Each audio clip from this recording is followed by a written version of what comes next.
오늘은 예수님의 오심을 기다리는 대림절입니다. 대림절은 기다릴 때, 임재할 때 임해서 주님의 임재를 기다리는 절기가 바로 대림절입니다. 그래서 총 4주간 진행되고 마지막 5주가 성탄절이 되는 날인 것이죠. 암흑과 혼돈의 시대에 빛으로 오신 예수님께서 이 세상을 밝히셨던 것처럼 소망 없는 이 땅 가운데 우리 주님 이곳에 오셔서 이 어두운 세상을 밝히시기를 바라는 마음으로 우리가 매주 촛불을 밝힙니다. 그러면 여러분, 대림절은 뭐냐면 희망을 가지고, 주님 오시는 것을 희망을 가지고 준비하는 때가 바로 대림절입니다. 오늘 본문 말씀은 예수님의 오심을 준비하는 세례 요한이 이스라엘 백성들에게 주님 오심을 준비하는 자의 자세는 무엇일까를 말을 하고 있는 겁니다.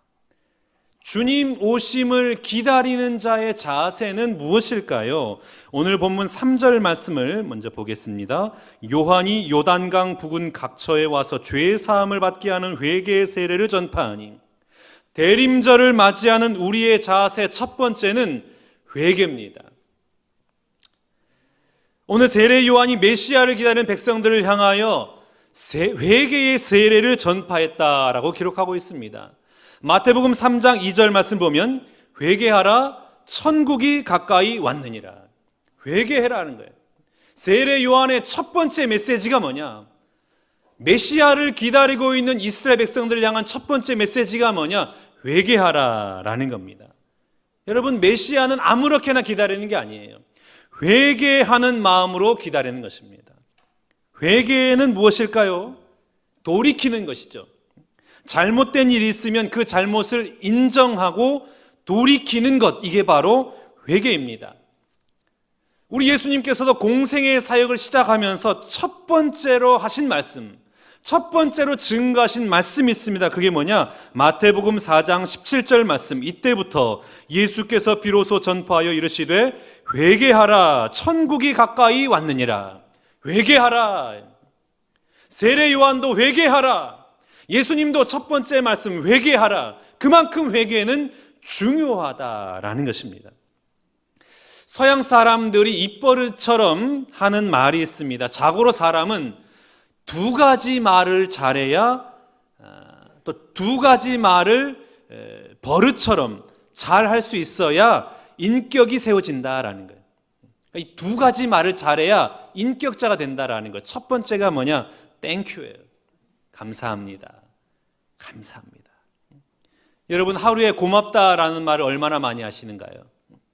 자주 하시길 바랍니다. 고맙습니다. 감사합니다. 이 땡큐라는 말이 우리를 인격자로 만들어준다라는 거예요. 두 번째가 뭐냐? I'm sorry예요. I'm sorry. 죄송합니다. 미안합니다.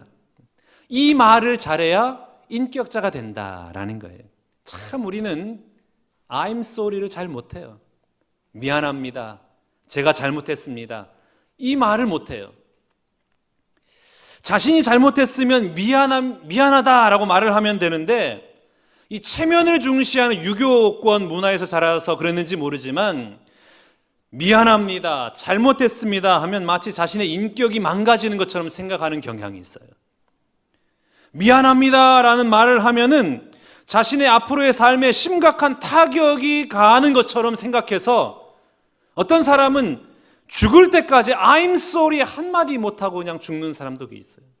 미안합니다. 그게 그렇게 힘든지 모르겠습니다. 참 못난 사람인 거예요.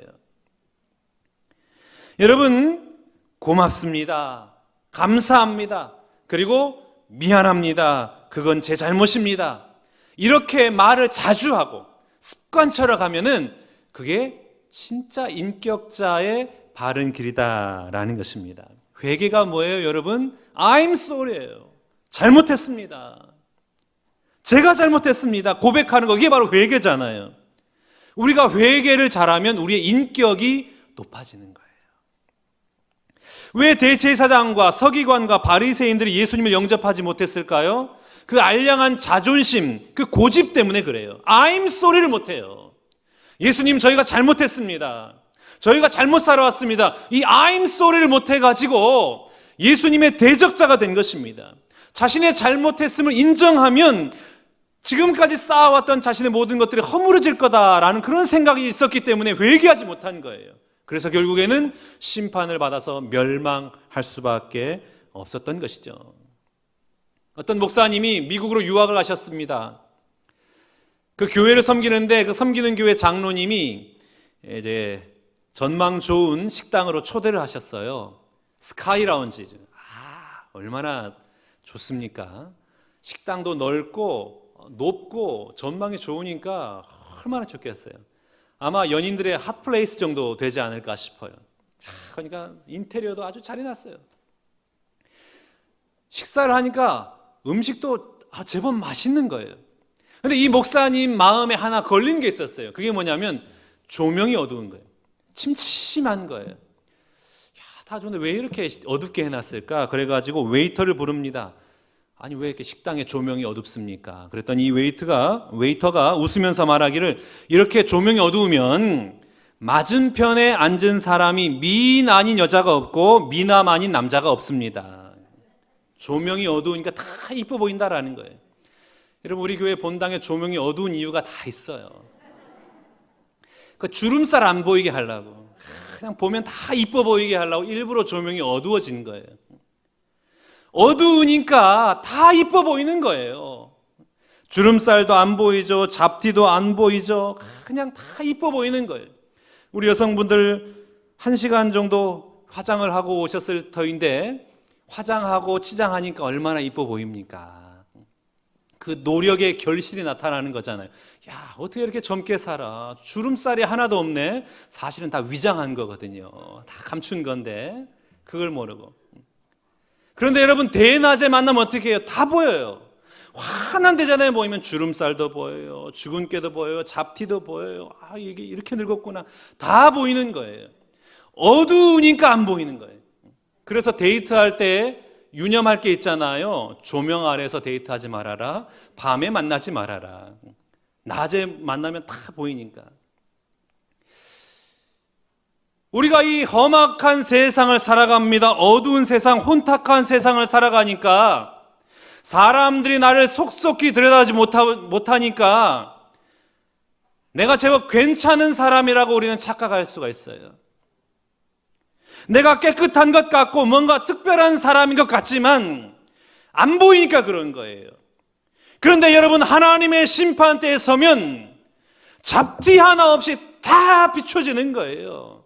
그 하나님의 빛으로 조명을 하면 미세한 잘못 하나하나 그 죄가 다 보이기 시작한 겁니다.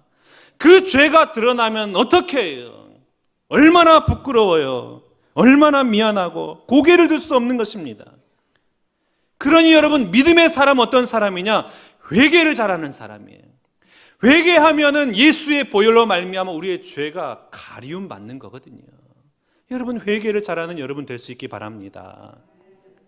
다른 사람, 일반 사람들이 그게 무슨 죄냐, 그게 무슨 잘못이냐, 그게 허물이냐, 다 그렇게 살아간다 할지라도 믿음의 사람은 사소한 것도 민감하게 반응하는 거예요. 내가 어떻게 이런 죄를 지었고, 내가 어떻게 이런 마음을 품고, 내가 어떻게 이런 말을 하면서 살 수 있을까? 하나님 앞에 그 자신의 잘못과 죄를 붙들고 가슴을 치면서 회개하는 사람이 진짜 믿음의 사람인 것입니다. 이스라엘의 위대한 인물을 꼽으라면 그 중에 다윗은 항상 빠지지 않잖아요. 그런데 여러분, 우리가 잘 알다시피 다윗도 큰 죄를 지었지 않습니까? 자신의 부하인 우리아의 아내 바세바와 불륜을 저지르고 그것도 모자라서 자신의 죄를 숨기기 위해서 그 부하 우리아를 전쟁터에 보내잖아요. 그리고 그것을 죽이지 않습니까? 시간이 지났어요. 다 잊어버렸어요. 그런데 우리 하나님이 나단 선지자를 다윗에게 보냅니다. 나단이 다윗에게 말을 해요. 왕이시여, 한 성에 많은 양을 가진 부자와 양 한 마리 가진 가난한 사람이 있었습니다. 그런데 어느 날 이 부자에게 손님이 찾아왔는데 이 손님을 대접하려고 하니까 자신의 양을 잡기가 너무나 아까워서 가난한 그 집에 있는 그 양을 잡아오라고 말을 했습니다. 그래서 다윗이 이 얘기를 듣고 화가 난 거예요. 아니, 어떻게 그런 놈이 있냐고. 자기 양이 많으면 자기 양을 잡아야지. 가난한 양을 잡으라 하면 되겠느냐? 그래서 어떻게 됐는데? 물어본 거예요. 그러자 나단 선지자가 계속 이야기합니다. 가난한 자가 말하기를 안 됩니다. 저에게는 이 작은 암양 한 마리밖에 없고 저는 그것을 내 자식처럼 소중히 여기면서 부둥켜 안고 삽니다. 이 양을 내어놓을 수가 없습니다. 그랬더니 부자가 소리칩니다. 그건 네 사정이고 지금 너의 양이 필요하니 당장 나에게 잡아와라. 이 소리를 듣자 다윗이 그냥 벌떡 일어나고 화가 난 겁니다. 아니, 이 나라에 어떻게 그런 완악한 사람이 있느냐? 어떻게 이런 나쁜 놈들이 내 백성 중에 있단 말인가? 그때 나단이 다윗을 향하여 소리칩니다. 당신이 바로 그 사람이요. 당신이 바로 그 사람이요. 다윗이 깜짝 놀란 거예요. 자기하고는 전혀 상관없는 이야기인 줄 알았는데 한참 동안 멍하니 생각하고 있더니 성령께서 다윗을 감동시킨 거예요. 그의 눈을 열어준 겁니다. 그리고 그가 부자가 자신이고 가난한 자가 바로 우리아였던 것을 깨닫습니다. 그리고 밧세바가 우리아가 가지고 있던 양이었던 것을 깨달은 거예요. 그 양을 빼앗고 우리아도 죽이는 그런 것을 다윗이 깨닫습니다. 그리고 그 순간 하나님 앞에 납작 엎드려서 하나님 앞에 자신의 죄를 회개하는데 그때 지은 시가 시편 51편이에요. 51편 말씀을 보면 얼마나 다윗이 자신을 통곡하며 기도하는지 모릅니다. 3절과 7절 말씀 봐보겠습니다. 물은 나는 내 죄가를 아오니 내 죄가 항상 내 앞에 있나이다. 우슬초로 나를 정결하게 하소서. 내가 정하리이다. 나의 죄를 씻어주소서. 내가 눈보다 희리이다. 시편 51편엔 내가 이 단어가 무려 26번이나 기록되어 있어요. 우리라는 말은 단 한 번도 없어요. 나는 죄인입니다. 내가 죄를 지었습니다. 내가 잘못됐습니다. 나는 죄악 중에 태어났습니다. 다 나예요. 변명을 하지 않아요. 어쩌다가 실수했습니다. 이런 말을 하지 않았습니다. 너무나 오래돼서 그 죄가 기억나지 않았습니다. 이런 말도 하지 않았어요. 어떻게 하다 보니까 우발적으로 지었는데 용서해 주십시오. 이렇게 말하지 않았어요. 하나님, 저는 죄인입니다. 제가 잘못했습니다. 제가 잘못 살아왔습니다. 저는 죽을 수밖에 없는 죄인입니다. 이렇게 하나님 앞에 회개하고 통곡한 겁니다. 그래서 하나님께서 이 다윗의 회개를 들으시고 다윗을 용서하시고 다시 일어설 수 있는 기회를 제공해 준 거예요. 여러분, 회개가 무엇이에요? 내 죄가를 고백하는 겁니다. 나는 죄인입니다. 나는 잘못했습니다. I'm sorry 하는 거예요. I'm sorry. 남 탓할 것 없어요. 내가 문제인 거예요. 여러분, 교회 안에 어떤 일이 생기면 서로 먼저 내 잘못입니다. 내가 잘못했습니다. 이러면 교회가 은혜롭게 든든히 세워집니다. 두 사람이 다퉜어요. 누가 먼저 사과해야 될까요? 더 잘못한 사람이 사과해야 될까요? 더 죄가 많은 사람이 사과해야 할까요? 믿음이 있는 사람이 먼저 사과해야 되는 거예요. 장로님과 집사님이 싸웠어요. 누가 먼저 사과해야 됩니까? 장로님이 먼저 사과해야 되는 거예요. 집사님, 제가 집사님 위해서 기도하지 못했습니다. 연약한 저를 용서해 주십시오. 그러면 은혜가 되는 거예요. 새 가족이 있어요. 오래 다닌 교인이 있어요. 누가 먼저 사과해야 됩니까? 믿음 있는 사람이 먼저 사과하는 거예요. I'm sorry 하는 거예요. 여러분, I'm sorry가 우리 입에서 떠나지 않기 원해요. 아주 사소한 죄마저도 하나님 앞에 회개하고 하나님, 저는 죄인입니다. 용서하여 주옵소서. 그러면 하나님의 용서의 은혜가 우리의 삶의 현장 가운데 임하여 주실 줄로 믿습니다.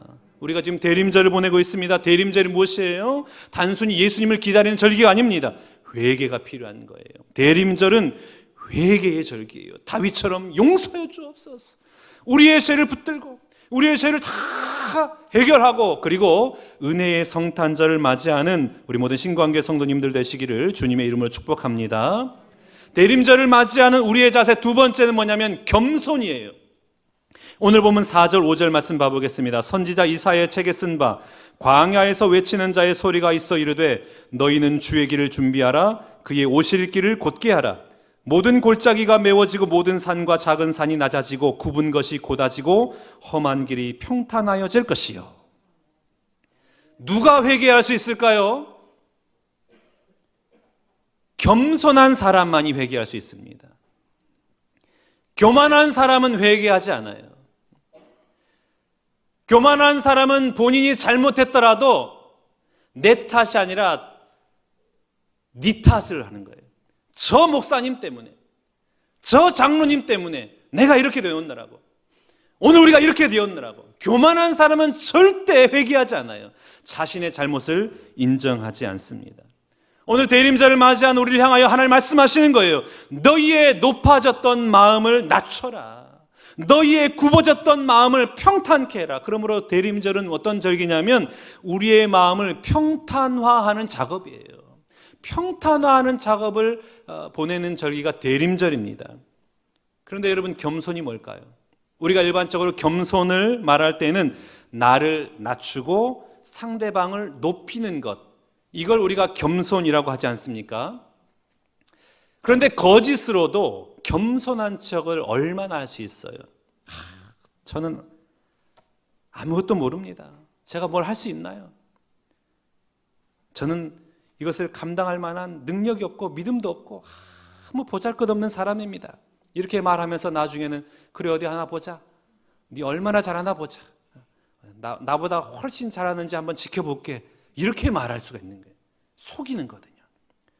겉으로는 겸손한 척하지만 속으로는 교만할 때가 많이 있다라는 겁니다. 그래서 진짜 겸손이 뭐냐? 진짜 겸손은 누구에게서 배울 수가 있습니까? 예수 그리스도. 빌립보서 2장 6절에서 8절 말씀입니다. 그는 근본 하나님의 본체시나 하나님과 동등됨을 취할 것으로 여기지 아니하시고 오히려 자기를 비워 종의 형체를 가지사 사람들과 같이 되셨고 사람의 모양으로 나타나사 자기를 낮추시고 죽기까지 복종하셨으니 곧 십자가에 죽으심이라. 아멘. 겸손은 뭐냐? 자신을 낮추는 것이 아니에요. 겸손은 자기라는 존재가 없어지는 거예요. 우리 예수님께서 하늘의 보호자를 버리셨잖아요. 하나님과 동등됨, 그 하나님의 그 본질을 포기하신 거예요. 나를 버리신 거예요. 그리고 낮고 천한 종의 형체를 가지고 이 땅에 오셨잖아요. 오로지 아버지 하나님의 뜻에 따라서 죽음의 길, 그 십자가를 지시지 않으셨습니까? 겸손이 뭐냐? 내가 없는 거예요. 나라는 자체가 사라지는 것, 그게 바로 겸손입니다. 나는 못해요. 나는 능력이 없어요. 나는 할 수 없어요. 이게 겸손이 아니에요. 아직까지 내가 있잖아요. 그 중심에 내가 있는 거예요. 내 중심에 나라는 단어가 여전히 있으면 나는 겸손한 게 아니에요. 내가 사라져야 그게 겸손인 것입니다. 내가 없고 주님이 내 안에서 사셔야 그것이 바로 겸손이다라는 겁니다. 겉으로는 자신이 아무리 부족하다라고 말하지만 속으로는 내 자아가 있는 거예요. 부족함을 판단하고 있는 내 자아가 있는 이상 겸손한 게 아닌 겁니다. 나는 죽는 거예요. 나는 없는 거예요. 우리 주님이 죽으셨던 것처럼 나를 부인하는 거예요. 내 안에 주님이 살아 역사하실 때 진짜 겸손한 사람이 되는 겁니다. 그래서 성경적인 겸손의 초점은 뭐냐? 나에게 있지 않아요. 내가 얼마나 낮추느냐, 거기에 있는 게 아니에요. 내가 얼마나 하나님을 바라보느냐, 겸손은 바로 거기에 있는 겁니다. 하나님을 바라볼 때에, 내 중심에 하나님을 모실 때에 진짜 겸손이 우리 가운데 오는 것입니다. 내가 그리스도와 함께 십자가에 못 박혔나니 그런즉 이제 내가 산 것 아니요 오직 내 안에 예수께서 사신 것이라. 주님이 산, 그게 겸손입니다. 나는 죽고 예수로 사는 것이 바로 겸손이에요. 대림절을 보내는 여러분, 겸손할 수 있길 바랍니다. 나는 못해요. 나는 할 수 없어요. 나는 능력이 없어요. 나는 못합니다. 내 중심이에요. 그건 겸손이 아니에요. 주님이 내 안에 살아가는 거예요. 나는 없는 거예요. 나는 죽고 예수를 나의 구주 나의 하나님을 영접하고 주님만이 나타나는 그런 삶을 살아가는 우리 모든 신광교회 성도님들 되시기 바랍니다.